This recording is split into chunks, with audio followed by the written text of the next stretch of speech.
Amakhosi faithful, listen up.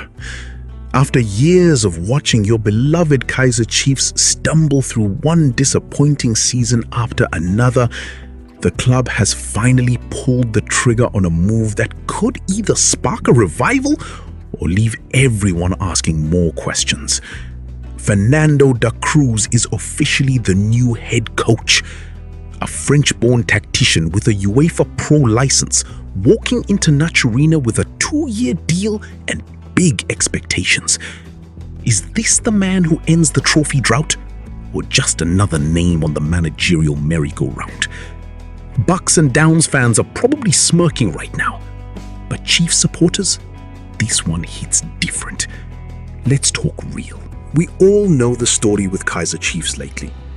The once mighty Amakhosi have been playing catch-up in the PSL for far too long. While Mamelodi Sundowns have built a machine that dominates everything in sight, and Orlando Pirates keep threatening to challenge properly, Chiefs have been stuck in the cycle of near misses, boardroom noise, and fans growing restless in the stands. The pressure at Arena is always sky high. This is a club with a massive following that demands silverware, not excuses. The timing of this appointment makes total sense. Pre-season is kicking off right now, with players reporting back on Thursday the 18th of June. The 2026-27 campaign is staring us down, and Chiefs need stability fast. Fernando da Cruz isn't some random name pulled from nowhere. He actually had a brief taste of the club during pre-season work 2 years back, before heading off to the Moroccan Football Federation as technical director. That familiarity could be gold. He's coming in with fresh eyes, but not completely cold to the Chiefs' way of doing things. And they've paired him with Egyptian coach Mahmoud Abbas as assistant, another intriguing piece to this puzzle that adds international experience to the dugout. This isn't just about filling a vacancy. In South African football, coaching changes at big clubs like Chiefs ripple across the entire league. It affects player morale, transfer targets, and even how rival fans talk on the streets from Soweto to Durban. Remember how many managers have come and gone in the last few seasons? The fans have seen it all. The hope, the early results, then the same old struggles. This time feels heavier because the squad needs direction, the supporters need belief, and the board needs results before the next derby fires up. Let's get into the meat of this. Fernando da Cruz has put pen to paper on a 2-year contract with a 1-year option, effective from the 1st of July. That gives him time to stamp his authority without the immediate sword hanging over his head. But we know how quickly things can turn if results don't come. The official statement from the club was straightforward. They're pleased to announce the appointment of this highly qualified coach. UEFA Pro license holder, that's the top tier, meaning he's been through the rigorous European coaching pathways that many local coaches dream of. What does da Cruz actually bring?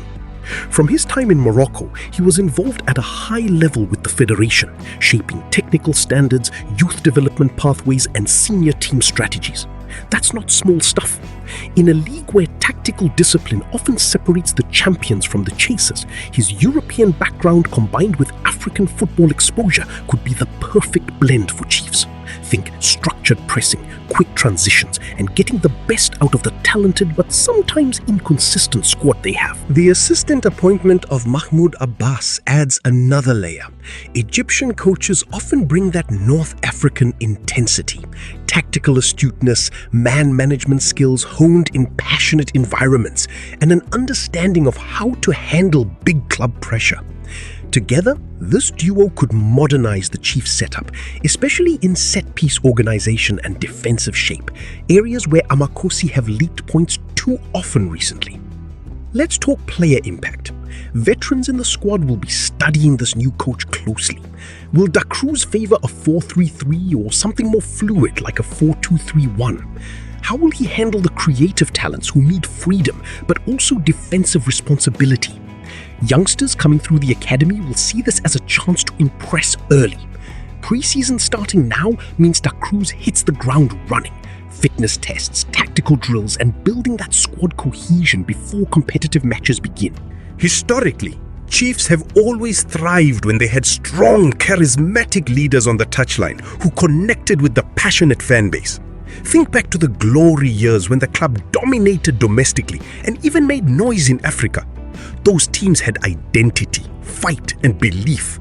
Da Cruz needs to rediscover that DNA while adapting to the current realities of the PSL, where Sundown's financial muscle and scouting network set a high bar. Fan perspective right now is a mix of cautious optimism and healthy skepticism. On the streets, in the taxis, and in the group chats, Amakhosi supporters are saying things like, "Finally a proper coach with papers."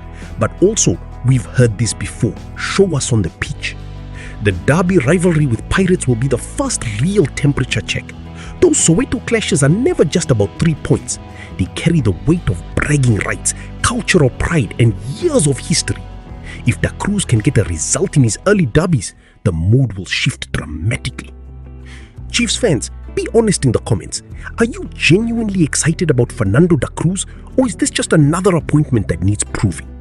And Pirate supporters watching, does this make you more worried about next season, or are you still backing your Bucks to finally go all the way? Let me ask the broader PSL faithful.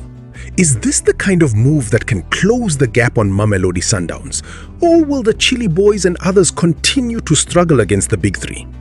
Drop your thoughts. I read every comment. Here's what most coverage will miss.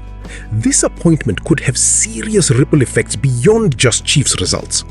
If Da Cruz succeeds, it validates bringing in coaches with strong international certifications and federation experience. That could shift how other PSL clubs approach recruitment. South African football needs more of this, blending local passion with global standards. Tactically, watch for emphasis on midfield control. Moroccan football under his influence often focused on compact shapes that make it hard for opponents to play through. Applied at Chiefs, that could frustrate Sundown's possession game and give Amakhosi a real shot in big matches. There's also the hidden gem angle.